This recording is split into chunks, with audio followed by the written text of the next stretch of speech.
La cinétique de la catalyse enzymatique. Nous savons que la formation de complexes enzymes-substrats fait que la catalyse enzymatique, au cours d'une catalyse enzymatique, en fait, il y a ce que l'on appelle une cinétique qui est caractéristique, où on définit souvent, par exemple, la vitesse initiale et ensuite une vitesse de saturation, etc. Bon, ça veut dire quoi tout ça?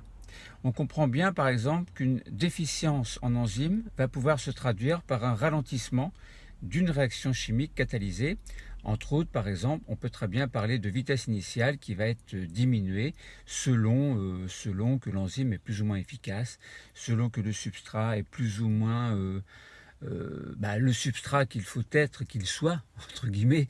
Donc ça veut dire qu'un substrat va donner un produit, mais quelquefois, le substrat qui doit subir une réaction bien précise, bien spécifique, quelquefois il y a quelques petites modifications. Bon, dues à l'environnement, par exemple modification de pH, modification de température, etc. Donc on se propose de résoudre le problème suivant, c'est comment étudier la vitesse d'une réaction qui est catalysée par une enzyme et comment déterminer les conditions optimales à sa réalisation. Autrement dit, comment par exemple jouer sur les facteurs environnementaux pour faire en sorte que la catalyse se déroule au mieux. Bon. Donc nous allons voir l'influence de la concentration en enzyme ou en substrat. Puis ensuite nous allons parler d'un paramètre essentiel qui est la vitesse initiale. Et ensuite une modélisation que vous allez pouvoir vous amuser à faire pour comprendre l'influence de certains facteurs sur la vitesse de réaction. Donc commençons par étudier l'influence de la concentration en enzyme ou en substrat. L'objectif sera de déterminer si les concentrations relatives en enzyme et en substrat exercent une influence sur ce que l'on appelle la cinétique de la catalyse enzymatique. La cinétique, autrement dit, c'est en quelque sorte une vitesse de réaction chimique, en fait, qui fait que l'enzyme, par exemple, va agir plus ou moins vite sur son substrat. Alors, une activité pratique, on va pouvoir suivre, par exemple, concernant l'amidon, donc on va pouvoir suivre son hydrolyse, donc en présence d'une enzyme que l'on appelle l'amylase. Donc l'amylase, on peut la trouver donc en pharmacie en comprimé, ou par exemple l'amylase salivaire, quoique maintenant ce soit plus trop autorisé en milieu scolaire pour des raisons d'hygiène. Bon. Alors on peut étudier donc cette hydrolyse de l'amidon en présence d'amylase par ce que l'on appelle la colorimétrie. Ça veut dire on fait en sorte que, on s'arrange pour trouver un colorant qui va prendre différentes teintes en fonction de la quantité de substrat qui sera mise en route entre guillemets pour étudier la réaction. Bon, donc l'emploi d'amidon peu concentré auquel on va ajouter une petite quantité d'eau iodée. Alors en effet, l'eau iodée c'est le réactif de l'amidon. L'amidon est bleu-noir en présence, l'eau iodée est bleu-noir en présence d'amidon, sinon c'est plutôt orange jaunâtre. Alors, donc pour une coloration bleu transparente, cette eau iodée en présence d'amidon. Alors on se doute bien que selon la concentration de l'amidon, la teinte sera plus ou moins foncée. Très faible concentration d'amidon, et dans ce cas, l'eau iodée va prendre une teinte peu foncée, et si la concentration en amidon augmente fortement, la teinte deviendra plus foncée, évidemment. Donc la colorimétrie va nous permettre, en fonction de la teinte de l'eau iodée, prise en présence d'emploi d'amidon ou non, d'ailleurs, va nous permettre de comprendre que la cinétique enzymatique fait que la réaction est possible ou pas. Alors, la digestion de cet emploi d'amidon va s'accompagner par un éclaircissement progressif du mélange. Un colorimètre relié à un dispositif d'hexao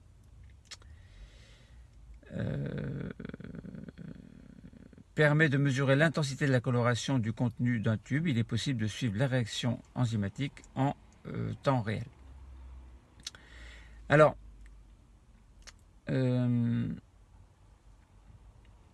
je suis perturbé par l'environnement.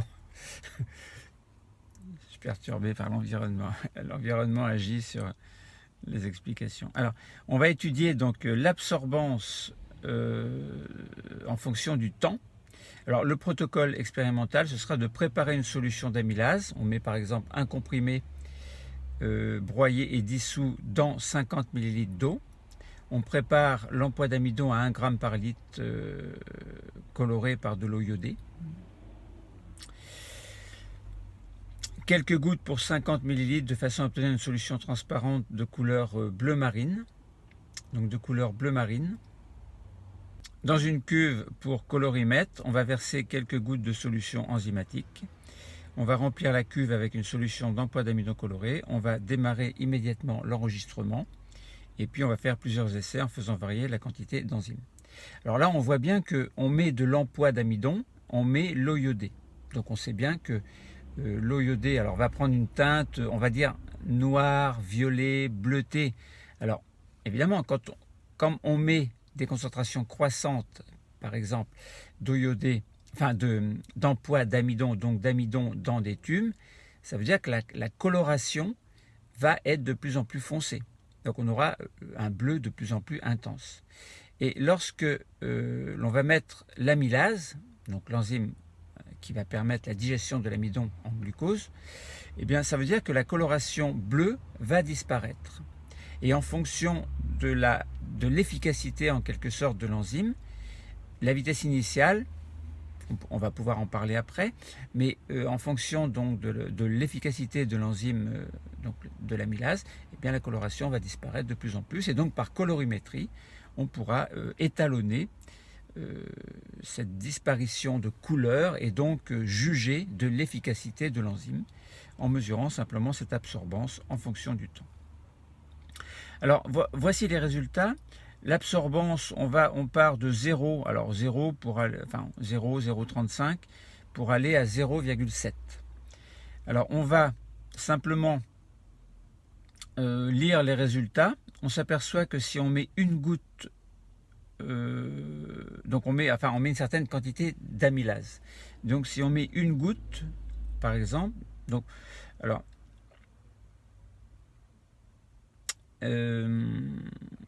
on avait préparé une solution d'amylase à un comprimé broyé et dissous dans 50 ml d'eau, vous vous souvenez. Donc si par exemple on met une goutte de cette solution, on s'aperçoit que en fonction du temps, l'absorbance diminue. Elle diminue pour passer de 0,7 à 0,65, on va dire à peu près. Donc l'absorbance diminue un petit peu.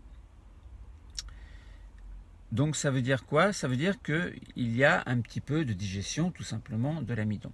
Alors là on ne mesure pas les vitesses initiales. On verra la vitesse initiale après lorsqu'on parlera du paramètre essentiel concernant la vitesse initiale. Si on met 3 gouttes d'eau iodée, on s'aperçoit que l'absorbance diminue plus. Ça veut dire qu'on passe de 0,7 à 0,5 à peu près. Si on met 5 gouttes, eh bien l'absorbance diminue encore plus. On passe de 0,7 à 0,45. Et si on met 7 gouttes, on a encore plus, la diminution est encore plus efficace. Et si on met 10 gouttes, à ce moment-là, on passe de 0,65 à 0,4 d'absorbance à peu près. Donc ça veut dire que si on exploite les résultats pour les interpréter, on s'aperçoit que plus il y a d'enzymes, plus la concentration, plus il y a d'enzymes, puisque si on met une goutte, 2 gouttes, 3 gouttes, ça veut dire qu'on augmente la concentration dans la solution, et ça veut dire tout simplement que la digestion se fait d'autant plus vite que la concentration en enzymes est importante. Donc voilà, donc on a mesuré l'absorbance en fonction du temps pour différentes concentrations d'enzymes. Alors, il faut faire une petite remarque, c'est que le colorimètre mesure la quantité de lumière qui est absorbée, c'est ce que l'on appelle l'absorbance, et l'absorbance est d'autant plus élevée que la solution est foncée. Alors évidemment, l'absorbance mesure le fait que la digestion se fait en regardant la couleur de disparition, la disparition de la couleur en quelque sorte. Bon. Ensuite, on va parler d'un paramètre essentiel qui sera la vitesse initiale. La vitesse initiale donc, qui va mesurer l'absorbance également en fonction du temps. Mais enfin, qui va être déduite en fait en mesurant l'absorbance en fonction du temps. Alors, au cours d'une réaction enzymatique, on va mesurer la détermination de la vitesse à 3 moments différents de la réaction. Alors, au cours d'une réaction, ce que l'on peut dire, c'est que la quantité de substrat va diminuer à mesure que le temps va passer, tandis que la quantité de produit va augmenter. Autrement dit, on peut symboliser une réaction par E plus S, E c'est l'enzyme, plus S c'est le substrat, va donner ce que l'on appelle un complexe enzyme-substrat, qui va donner, après catalyse enzymatique, eh bien, va donner E plus P, c'est-à-dire que l'enzyme est libérée à nouveau et le produit apparaît, c'est-à-dire que le substrat a bien été transformé en produit par l'enzyme qui, elle, ne subit pas de réaction. Donc E, c'est bien l'enzyme, S, le substrat, ES, c'est bien le complexe enzyme-substrat, et P, c'est bien le produit. Donc la vitesse de réaction, on la définit comme la quantité de substrat qui est transformée par unité de temps, et on constate toujours que cette vitesse diminue au cours du temps. À chaque instant, elle correspond à la pente, qui correspond au coefficient directeur, de la tangente à la courbe en ce point. Donc ce coefficient directeur sera négatif si on étudie la quantité de substrat restant au cours de la réaction, et positif évidemment si l'on étudie la quantité de produits formés. On peut travailler sur la disparition du substrat et l'apparition du produit. Bon, évidemment. Alors, donc la vitesse maximale d'une réaction enzymatique, ce sera donc la vitesse initiale de la réaction, et c'est ce paramètre qui est pris en compte pour effectuer des comparaisons. Donc si on regarde par exemple la détermination de la vitesse à 3 moments différents de la réaction, dans une courbe, dans un graphique où l'on mesure l'absorbance en fonction du temps, eh bien on voit très bien que la vitesse initiale va diminuer en fonction de l'efficacité de la réaction, mais on mesure simplement la pente. Donc la pente, et on voit bien que la vitesse initiale, elle est d'autant plus importante que la concentration en enzyme est importante et que la quantité de substrat optimale à transformer en produit est importante. Alors, pour illustrer donc le paramètre essentiel correspondant à la vitesse initiale, donc je vous ai fait un graphique. On représente l'absorbance donc sur l'axe des ordonnées en fonction du temps sur l'axe des abscisses. On s'aperçoit que l'absorbance, elle diminue en fonction du temps. Et donc ce qu'on va pouvoir dire, c'est qu'au cours du temps, au cours d'une réaction enzymatique, eh bien, la quantité de substrat va diminuer au fur et à mesure de son déroulement, tandis que la quantité de produit va augmenter. Alors on peut traduire ce mécanisme par le fait qu'une enzyme va pouvoir se lier à son substrat pour former un complexe enzyme-substrat. Ce complexe enzyme-substrat, lorsque ce complexe enzyme-substrat se forme, eh bien le substrat est transformé en produit sous l'action de la catalyse enzymatique. Et de ce fait-là, ensuite, l'enzyme est libérée, puisque l'enzyme n'intervient pas, elle intervient dans la réaction, mais l'enzyme elle-même n'est pas transformée. Donc, elle se trouve libérée pour pouvoir catalyser la réaction d'un autre substrat en un autre produit. Donc, du coup, le produit est libéré. Bon. Donc, autrement dit, on a enzyme plus substrat, donne le complexe enzyme-substrat, qui va donner au final l'enzyme qui sera libérée, plus le produit qui sera formé. Donc, au cours d'une réaction enzymatique, on a dit que la quantité de substrat diminue au fur et à mesure de son déroulement, tandis que, évidemment, la quantité de produit augmente. La vitesse de la réaction, c'est la quantité de substrat qui va être transformée par unité de temps. Alors là, vous allez me dire, c'est l'absorbance, et là, c'est le temps. Eh bien, l'absorbance reflète le fait que, par exemple, comme on a dit précédemment, lorsque l'on a mesuré l'absorbance en fonction du temps correspondant à la catalyse enzymatique de l'emploi d'amidon en glucose, en fin de compte, eh bien, on a fait une colorimétrie. On a mis dans des tubes à essai, dans différents tubes à essai, ou dans des tubes spéciaux qui vont dans le colorimètre, c'est pareil. Donc on a mis une certaine quantité d'emploi d'amidon, et ensuite on a fait varier au niveau du résultat des courbes que l'on a interprétées précédemment, on a fait varier en fait la concentration en enzymes. Donc là, on parlait de l'amylase. On a mis par exemple une goutte, 2 gouttes, jusqu'à 7 gouttes. Et on a vu que l'absorbance diminuait d'autant plus que la quantité d'enzymes était importante. Donc ça veut dire que par colorimétrie, on a pu mesurer la disparition de la couleur qui était bleu foncé. Bon, là, c'est simplement pour vous illustrer le fait qu'on parle de vitesse initiale. Donc la vitesse de la réaction, on a dit, c'est la quantité de substrat qui est transformée par unité de temps, mais on peut dire également que c'est la quantité de produit qui apparaît par unité de temps. Alors on constate toujours que cette vitesse diminue avec le temps. Donc là, la vitesse diminue, comment est-ce qu'on peut mettre ça en évidence? Eh bien, rien que l'allure de la courbe montre bien qu'en fonction du temps, quelque chose diminue. En fait, c'est la vitesse initiale.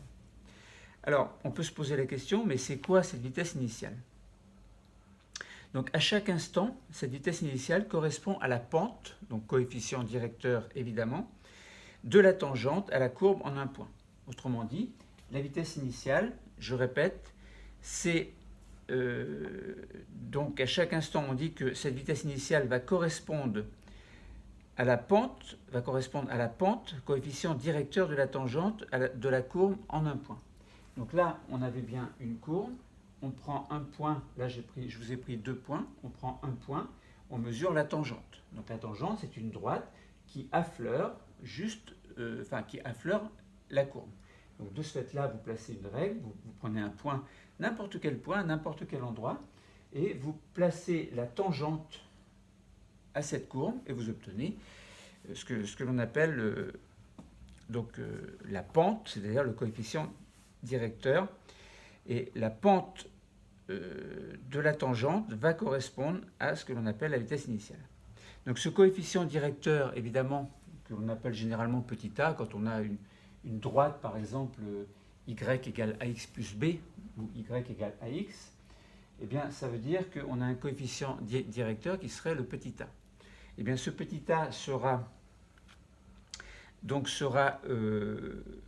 négatif si l'on étudie la quantité de substrat qui va rester au cours de la réaction, et sera évidemment positif si on a du produit qui apparaît.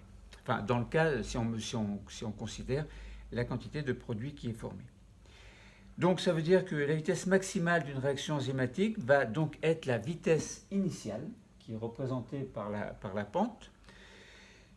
La vitesse initiale de la réaction, c'est ce paramètre qui est pris en compte pour effectuer des comparaisons. Donc des comparaisons entre différentes enzymes qui peuvent être plus ou moins efficaces. Bon, je répète peut-être de manière à ce que vous ayez bien compris. Donc au cours d'une réaction enzymatique, la quantité de substrat va diminuer au fur et à mesure que le temps va passer, évidemment, tandis que la quantité de produit va, elle, augmenter, évidemment. Donc on peut, de ce fait-là, symboliser la réaction par E, qui est l'enzyme, plus S, qui est le substrat, va donner un complexe enzyme-substrat. Donc l'enzyme se fixe à son substrat.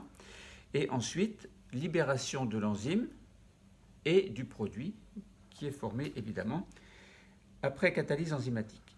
Donc la vitesse de la réaction, c'est la quantité de substrat qui sera transformée par unité de temps. Donc le substrat va se transformer pendant un certain temps, va se transformer en un produit. Et on constate toujours que cette vitesse va diminuer au cours du temps. Eh bien, à chaque instant, cette vitesse va correspondre à la pente, c'est-à-dire qu'on peut mesurer par le coefficient directeur, donc par la pente de la tangente à la courbe en ce point.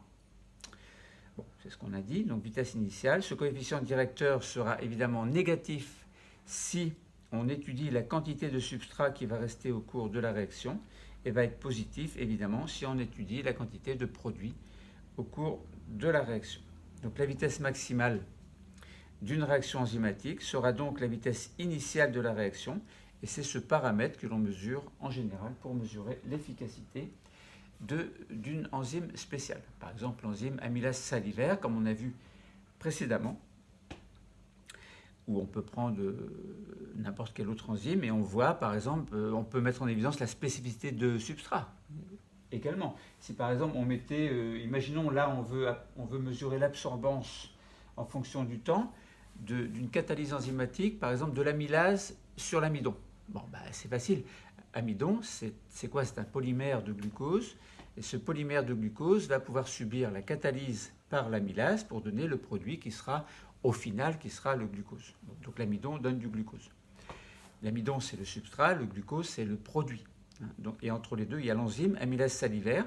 Donc on a bien amylase salivaire qui va se lier à l'amidon, qui va catalyser la réaction, donc au niveau d'un site de catalyse, après s'être fixé, parce qu'il faut d'abord qu'il y ait une fixation, donc il y a entre autres un site de fixation au niveau de l'enzyme, puis un site catalytique. Donc c'est ce qu'on appelle globalement le site actif. Et ensuite, donc, il faut qu'il y ait catalyse enzymatique, de manière à former le produit qui sera ici le glucose. Mais si on prend par exemple une lipase, imaginons une enzyme qui doit transformer des lipides, admettons, si on met de l'amidon avec une lipase, eh bien on n'aura pas de diminution de l'absorbance. De ce fait-là, on pourra mettre en évidence le fait qu'il y a, alors soit l'enzyme n'est pas active, soit il y a la notion de spécificité. Ça veut dire que la lipase va agir sur les lipides et par exemple l'amylase va agir uniquement sur l'amidon ou sur un autre sucre, etc. Bon. Et même si on prend un autre sucre, c'est pas dit que l'amylase va agir sur l'autre sucre pour le transformer. Si par exemple on a un disaccharide qui va donner, par exemple un disaccharide qui doit donner 2 glucoses suite à une catalyse, ça ne veut pas dire que l'amylase va catalyser la réaction d'un disaccharide en donnant comme produit un glucose, admettons. Bon, il y a encore la notion de spécificité, donc qu'on n'étudie pas ici. Donc voilà, donc très simplement, pour conclure, on peut dire que on mesure l'absorbance en fonction du temps, c'est-à-dire la disparition de quelque chose, par exemple d'une couleur, comme on avait pris l'exemple de l'eau iodée sur l'emploi d'amidon. Alors tout à l'heure, j'ai peut-être dû me tromper, en parlant vite, en fait, on arrive à dire des bêtises. C'est bien l'eau iodée qui change de couleur et qui permet de mesurer, indirectement de mesurer l'absorbance par un colorimètre selon l'efficacité d'action de l'enzyme. Bon, ensuite, je vous invite à étudier, mais sur Internet, on ne va pas le faire ici, à étudier la modélisation pour comprendre l'influence de certains facteurs sur la vitesse de réaction. Donc là, vous avez par exemple un logiciel en ligne qui s'appelle EduModel. Alors peut-être que je vous ferai peut-être un tuto donc qui permet d'utiliser. Donc ce modèle permet d'utiliser ou de construire un modèle de réaction enzymatique. Il est possible de faire varier de nombreux facteurs et voir entre autres l'efficacité de telle ou telle réaction et même de mesurer. On peut même mesurer donc les vitesses initiales des réactions. Voilà, donc concernant la cinétique de la catalyse enzymatique, on a répondu au problème. Comment étudier la vitesse de réaction catalysée par une enzyme et déterminer les conditions optimales d'une réaction.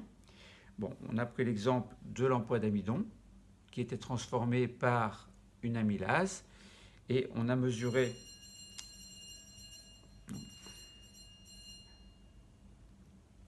ah oui, on est dans un lycée, on a mesuré l'absorbance, c'est-à-dire la disparition de la couleur de l'eau iodée en fonction du temps dans un colorimètre et on a bien mis en évidence le fait que l'absorbance diminuait, d'autant plus que la concentration enzymatique, c'est le cas de l'amylase salivaire, donc augmentait. Donc voilà, le cours est terminé. Merci.